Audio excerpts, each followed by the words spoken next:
שיהיו הדברי תורה לעילוי נשמת, אחמה בת רחל לעילוי נשמת. Il y a eu encore לעילוי נשמת. Non, il y a un seul לעילוי נשמת. Oui. Et לעילוי נשמת, נתן מישאל בן סולנג' סוליקה. רפואה שלמה. יואל יוסף בן רוזין רחל.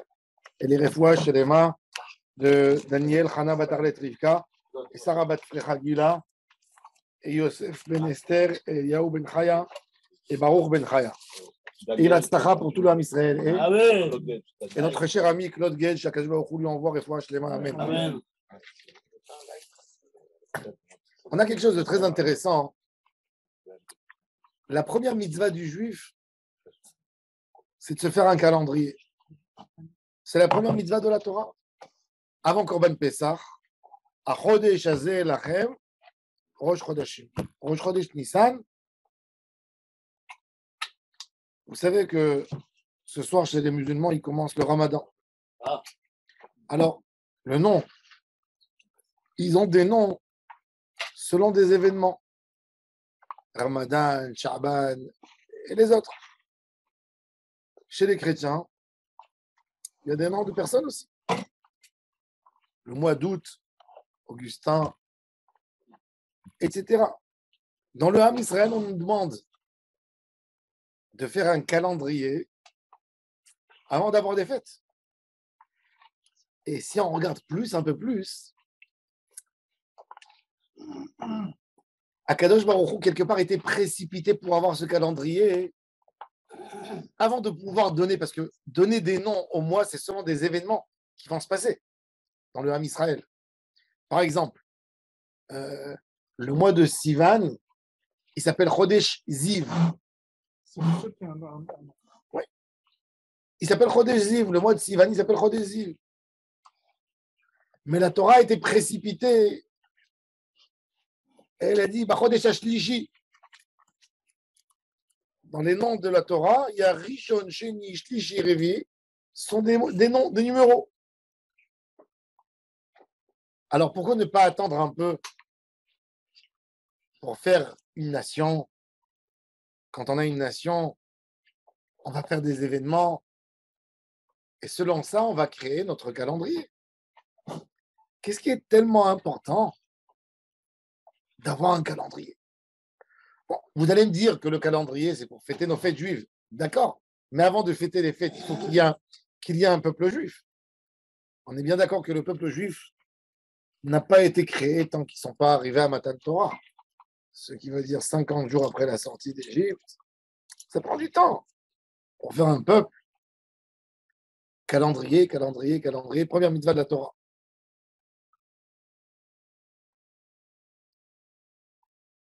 Am Israël, on dit que Am Israël, mais à la Mazal, ils sont plus hauts que le Mazal. Qui c'est qui a développé la notion du Mazal dans le monde? Ce sont les Égyptiens. Les Égyptiens étaient le premier peuple du monde qui a compris que le soleil tourne, que la Terre, elle tourne autour du soleil et que ça lui prend 365 jours d'arriver au point de départ. Et selon ça, on a les saisons, les 4 saisons de l'année, sauf que chez les Égyptiens, il y en avait 3. L'été, l'hiver, et quelque chose au milieu. Bon, nous, on a le printemps et l'automne. Et c'est eux qui ont compris que chaque année, il y a le mois de janvier, il y a février, et en mois de février, il y a tel fruit qui va sortir. En mois de mai, on va récolter ça. En tel mois, on va semer. Et ça sera toujours les mêmes saisons, les mêmes températures. Et quand ils ont avancé, ils ont découvert ça, ils étaient émerveillés de ce qu'ils ont compris. Et ils ont amélioré encore plus. Ils ont développé la méthode. Ils ne sont pas partis la mettre que sur la récolte, sur le climat, ils ont donné un ordre de faire la plus grande des statistiques. Chaque homme était censé écrire et à noter la date où il est né et à écrire les événements qui se passent avec lui chaque jour de l'année. Et quand ils ont ramassé les données, ils ont fait une statistique. Ce qui a fait que celui qui est né dans ce mazal, eh ben, tel et tel jour, il peut lui arriver telle et telle chose. Tout ça sont des statistiques, ce n'est pas des inventions. Ce sont des statistiques qui ont été faites, mais écrites d'une manière juste par des humains, par des mathématiciens qui ont bien développé toute cette notion. L'Égypte vivait là-dessus. Toute leur théorie était selon ça. Paro était capable d'exterminer, de vouloir exterminer un peuple de serviteurs parce qu'on lui dit qu'il y a un enfant qui va naître selon le mazal et qui va lui enlever la couronne. D'ailleurs, c'est pour ça que j'ai expliqué que la maman de Moshe, Yocheved, elle prend Moshe et le met au Nil. Pourquoi elle le met au Nil? Pourquoi elle ne le jette pas à la forêt? Pourquoi elle le met au Nil? Pour faire croire à Paro qu'il a été jeté dans l'eau, en fin de compte. Parce qu'il savait qu'il allait tomber dans l'eau. Donc, il fallait le mettre dans l'eau. Donc, il l'a laissé dans l'eau longtemps, dans un berceau, pour qu'il voit que ce fameux enfant, il est dans l'eau. Et c'est pour ça que Bithia, la fille de Paro, elle peut ramener un enfant juif. Comment c'est admissible que la fille de Paro lui amène un enfant juif? Lui, il dit de tuer les juifs, de les jeter dans le Nil pour qu'ils meurent. Et elle lui ramène un juif à la maison. Pourquoi? Parce que ce même jour où il a vu qu'il était dans l'eau, il a dit ça, c'est fini. Donc, elle l'a pris. Elle a amené un enfant. Celui-là, ça va, c'est bon. Il peut rester. Ça veut dire que c'était une nation qui vivait que autour du mazal. Le mazal, le mazal. Pour se détacher d'Égypte, il fallait que les Juifs d'abord quittent cette croyance des mazalotes. Ils comprennent que Kadosh Baruch Hu mesabeb kol hamazalot me'al hateva. C'est pour ça que Kadosh Baruch Hu dit, peu importe ce qui va se passer avec vous, vous allez appeler le premier mois le mois de la victoire, le deuxième, le troisième le mois de la Torah, le cinquième le mois de la destruction, le septième le mois du Yom Hadin, Rosh Hashanah, peu importe. Maintenant, on n'a même pas de nom. Mais vous allez vous faire, vous, votre calendrier qui n'est pas lié du tout, qui est contrairement à toute la Avodah Zarah d'Égypte. Et c'est pour ça que les Juifs sont partis à l'autre extrême. Ils sont partis sur le système lunaire qui n'est pas adopté, qui a besoin d'être ajusté tous les quelques années pour se retrouver au vrai point, pour fêter Pessah au printemps. On ne peut pas faire la lune. Autrement, on serait comme les musulmans. Chaque année, on recule en arrière 11 jours, 11 jours, 11 jours, 11 jours. Ça nous prend 28 ans pour revenir au même point. On a besoin, on fait des chanamou béret. Mais l'idée était tout d'abord de se détacher de la pensée goy du Mazal. Paro et son peuple, c'était un peuple de Mazal. C'est avec ça que le Aruch HaShulchan, Rabbi Yechiel Michal Epstein,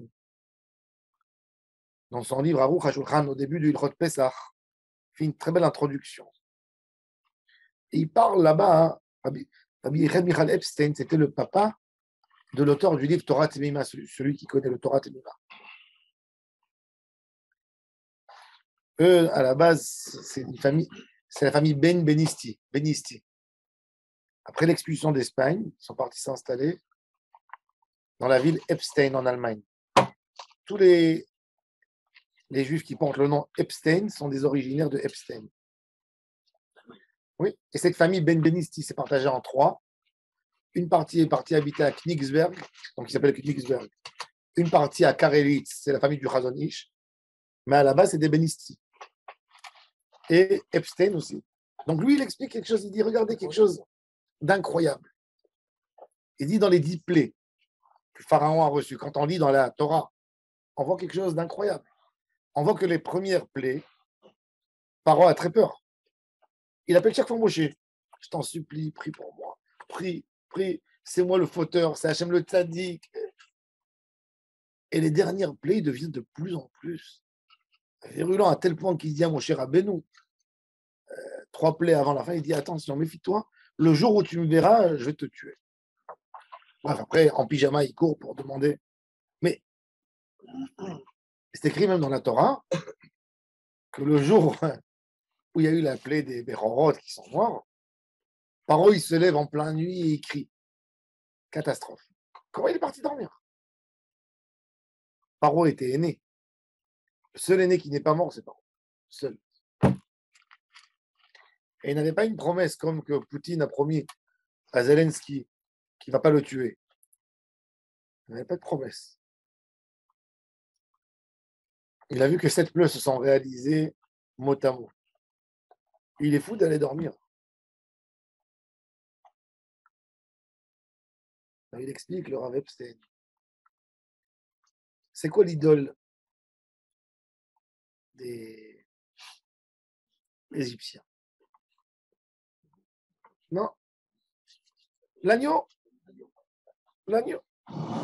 L'agneau, c'est leur idole. Et dans le signe des zodiaques, c'est son signe dans ce moment-là. Début d'été, mois de mai, à peu près, c'est là l'agneau. Avril, mai. L'agneau, pour les Égyptiens, pour essayer de comprendre, aujourd'hui, on n'arrive même pas à comprendre. Essayez rien que d'imaginer un musulman dans un village d'hindous où il décide d'ouvrir une boucherie.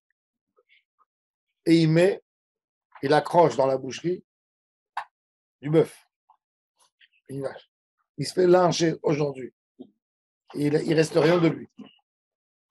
Imaginez-vous 3300 ans en arrière avec les hommes primitifs et manque de patience et aucun pluralisme. Qu'est-ce qu'il y aurait fait? Donc eux, c'est leur Dieu. Ils vivent, ils y croient, ils jurent en son nom. Et alors, dans le signe des zodiaques, si on regarde la première plaie, d'après le compte, chaque plaie a duré 1 mois à peu près. Elles ont commencé pour qu'ils sortent en mois de Nissan. Donc, ça a commencé le mois de Tammuz de l'année d'avant. Donc, Tammuz, il n'y a plus le mazal des Égyptiens, c'est plus l'agneau, plus le bélier. Paro a très peur. Il est loin de son mazal. Il essaie de gagner du temps. Il ne va pas se disputer avec Moshe. Plus il se rapproche à son mazal, plus il se dit, ça y est, plus il devient arrogant à tel point que Makad Bechorot, il est sûr, certain, que la nuit du 15, parce que Makad Bechorot, elle a lieu quand? Le 14 Nissan, ça veut dire au moment où le signe, c'est le plus fort de tout le mois, de toute son époque dans le signe. En fait, c'est une croissance, ça monte, ça arrive au summum, comme le soleil, midi, au zénith, et après ça descend. Alors il dit, Paro, 14, 15, c'est à moi ce jour. Ce jour, on va gagner. C'est pour ça qu'il va dormir. Il est confiant dans son mazal. Et Akadosh Baruch Hu nous dit aux enfants d'Israël, voilà, le plus grand coup que les Égyptiens ont pris, c'était le coup sur leur mazal, qui n'ont pas de mazal, que toute leur théorie, des centaines d'années de maths et des contes transmis, et les universités, et mettre à jour, tout est parti dans l'eau. Parce qu'Akadosh Baruch Hu, il a frappé les Égyptiens dans leur plus grand des jours. C'est ce qu'il dit à Akadosh Baruch Hu, Achod et Chazé, lachem, il est à vous. Il n'est pas à eux. C'est Akadosh Baruch Hu, il veut, il prend le jour de Tisha B'Av, il y a Mashiach qui naît le jour de Tisha B'Av. Pourquoi? Parce que En Mazal d'Israël. Si on veut comprendre, c'est quoi la notion de En Mazal d'Israël? Quand Akadosh Baruch Hu a créé le monde en 6 jours, et il y a eu le repos dans la 7e journée qui est le Shabbat Kodesh, même ce système d'étoiles, vous savez, Tout celui qui a étudié la Gemara, les Mazalot, Rashi nous explique la notion de Shatzam Hankal. Shatzam Hankal, ce sont les 7 astres. Les 7 astres qui s'appellent Shabtai Tzedek, Ma'adim, Hama Noga Kochav Levana. Et sont sur les 7 jours de la semaine. Kadosh Baruch Hu a donné de la force à ce Shatzam Hankal, Shabtai Tzedek. C'est pour ça que les juifs tunisiens, par exemple, ils sont très makpides sur la tekoufa, de ne pas boire de l'eau dans la tekoufa. Tu connais ça, la tekoufa? Oui. La tekoufa, c'est le changement des mazalot. C'est un moment où il y a 2 anges, qu'il y a un qui confie à l'autre. Et donc, comme ils se changent, les mazikim, les ennemis, ils essayent de pénétrer dans ces moments-là. Donc, ils ne boivent pas de l'eau dans ces moments. C'est mentionné dans les Géonim. C'est publié chaque fois dans les calendriers, la tekoufa. 2 fois, parce que ça dépend comment on calcule. Est-ce qu'on fait la tekoufa de Rav Ada, la tekoufa de Mar Shmuel? C'est un compte, c'est un certain compte. Ouais, changement de saison. 4 fois dans l'année. Et il y a cette notion de tekoufa, c'est-à-dire que ça existe. Akadosh Baruch Hu a donné dans le monde une règle comme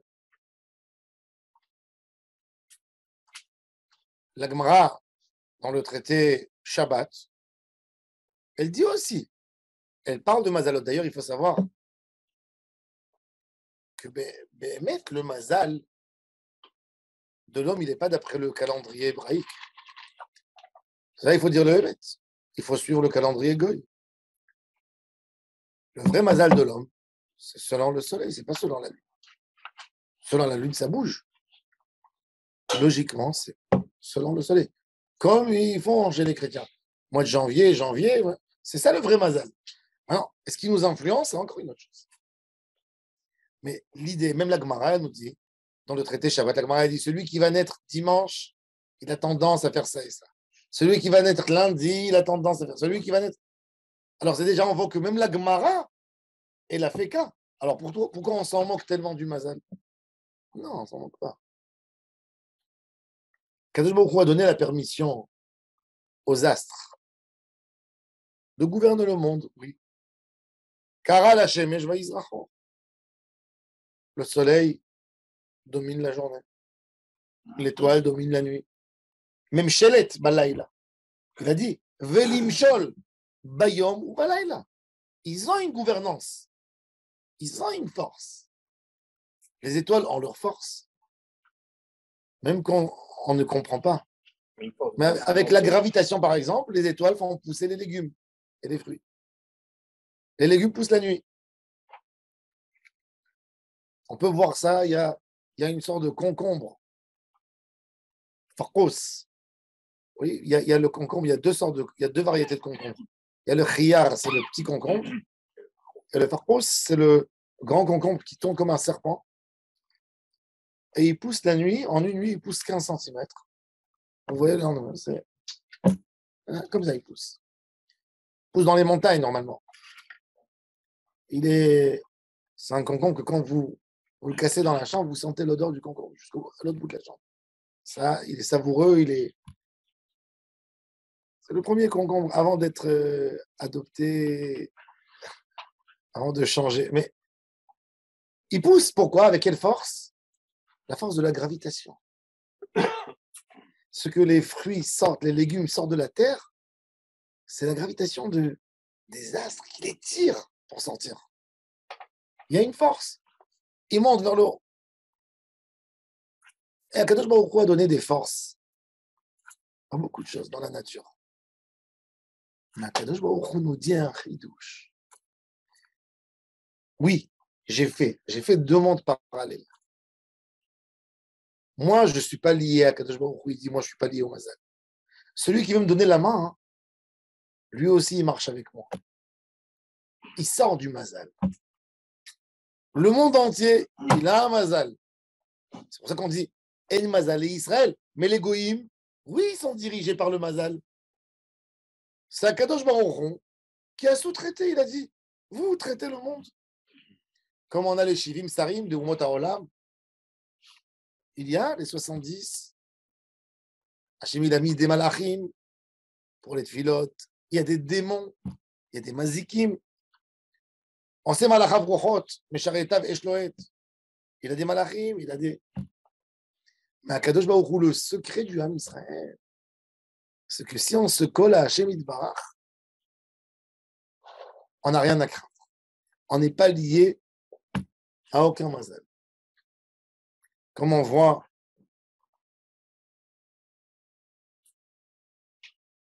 dans le Navi avec Chizkiyahu Amelech. Chizkiyahu était très malade. Les médecins, ils ont levé les bras, ils ont dit, c'est fini, les médecins du roi, ce n'est pas des simples médecins, c'est les meilleurs. Quand ils ont fait des analyses, les dernières analyses, ils ont dit, il faut écrire un testament. Ce n'est pas ni Yahoud al-Salah, ni rien du tout. Sauf, quand il a vu Chizkiyahu qui a plus de... Il appelle son cousin, le prophète, Isaïe, Ishayahu ben Amoz. Et Chizkiyahu, c'était le petit-fils de Amatia. Amatia et Amoz sont des frères. C'est des descendants de David Amelech.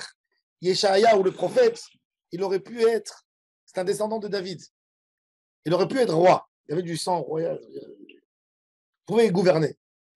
Mais bon, ça s'est passé comme les choses. Déjà, son grand-père, il a abandonné le royaume pour son frère. Et lui, il était prophète. Il vient voir son cousin. Il dit à Chizkiyahu, qui met à ta vélo tirrier. Il lui dit qu'il mourra dans ce monde et qu'il ne vivra pas, même dans l'autre monde. La Gemara dans Bava Batra, quand elle nous parle des prophètes, elle dit que le deuxième prophète le plus grand dans l'histoire du peuple juif après Moshe, c'est pas Yoshua bin Nun. Non, c'est pas Shmuel. C'est Yesharia. Yeshayahu, c'est le deuxième plus grand prophète en volume, en niveau de prophétie, c'est le deuxième. C'est fou. Plus grand que Jérémie, que Ézéchiel, que Yoshua bin Nun, que Shmuel Hanavi en vision. Shmuel Hanavi, il est énorme en Gdusha, en beaucoup de choses, mais prophétie que Hachem lui donne chaque fois, va parler, c'est le deuxième après Moshe. La Gemara, plus grand que lui. Yeshayahu, c'est le deuxième après Moshe, la Gemara dit dans Bava Batra. Alors le roi, les médecins sont désespérés. Le tzaddik de la génération, le plus grand prophète après Moshe, il lui dit, c'est parti. Ça y est, écrit le testament. Et lui dit, il appelle même pas Yeshayahu, le prophète. Fils de Hamotz, dégage. Papa m'a appris une chose.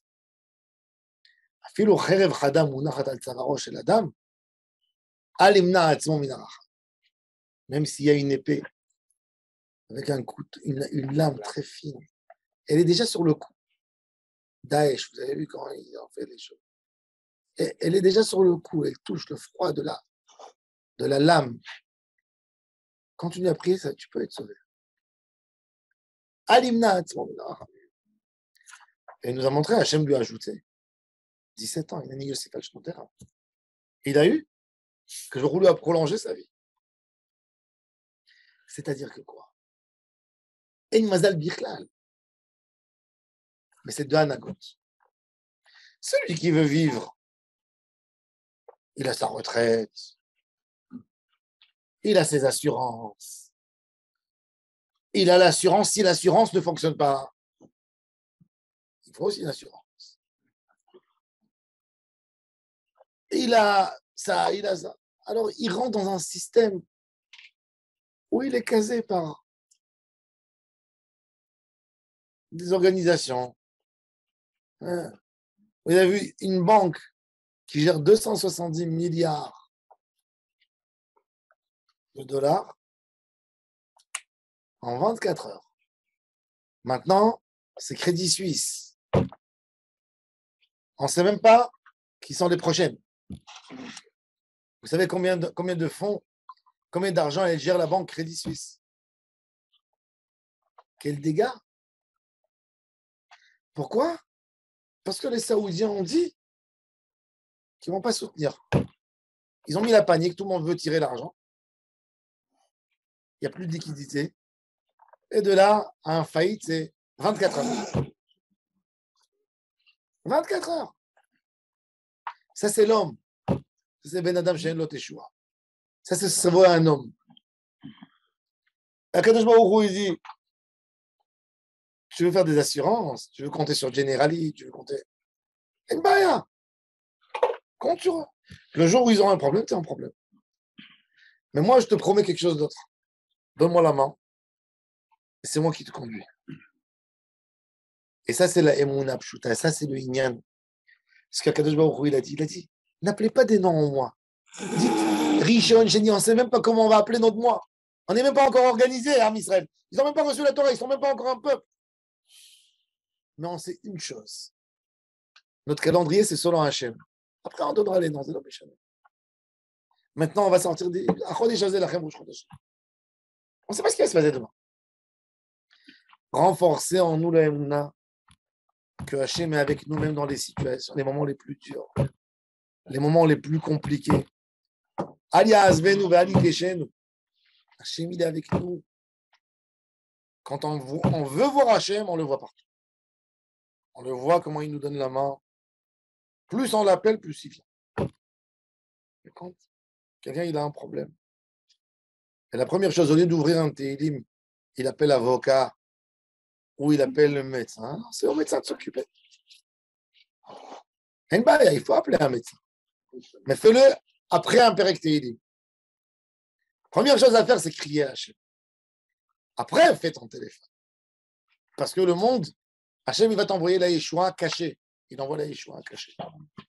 Mais d'abord, commence à parler avec Akadosh Baruch Hu. Tu as un problème, parle avec Hachem. Rien qu'après. Qu'est-ce qu'ils font les gens? Chemichement, quand ils sont arrivés à l'hôpital et le médecin il a dit, je vous promets plus rien du tout, maintenant c'est la chimio, et vous savez, c'est là où ils se retournent vers la tefila. Oui, la chimio Hachem. Et la chokma de l'homme, c'est quoi? C'est dès qu'il y a une xéra, la radoucir dans la Emouna, se rapprocher à Hachem Yitbarach. Notre première référence doit être à Kadosh Baruch Hu dans tout. Le premier cri, ça doit être à Kadosh Baruch Hu. Nos mamans, nos grands-mères, au Maroc, en Tunisie, en Algérie, dès qu'un enfant il tombait, il prenait un coup, c'était Aïe Rabbi Meir Balanes, tout de suite. Vous ne pouvez pas dire autrement, Rabbi Amram. Il n'y a pas. Rabbi Amram, chacune avec ses tzadikim, chaque famille avec ses tzadikim. Rabbi Meir, dès qu'il y avait un enfant, avant d'aller de courir pour aller chercher le mercrochrome et le Rabbi Meir Balanes, le Santol. Vous vous souvenez le Santol? Mais c'est ça la Emouna. Pourquoi? Parce qu'il savait. Parce qu'il savait que à qui on se confie à Hachem. Ça, c'est le mois de Nissan. Le mois de la Emouna. De mettre Akadosh Baruch Hu en première référence. Alors, Chazakim ou Brouchim, que vous étudiez la Torah, que vous fixez ici, tous les mercredis, faire un limud Torah, Ashrechem, Ashrechel Kechem. Il faut continuer. Le Beth Midrash, il est ouvert, pas rien que pour le mercredi, pour faire des chavrutot, pour continuer, pour étudier et pour évoluer. Hachem Yebez, Chazakim Brouchim.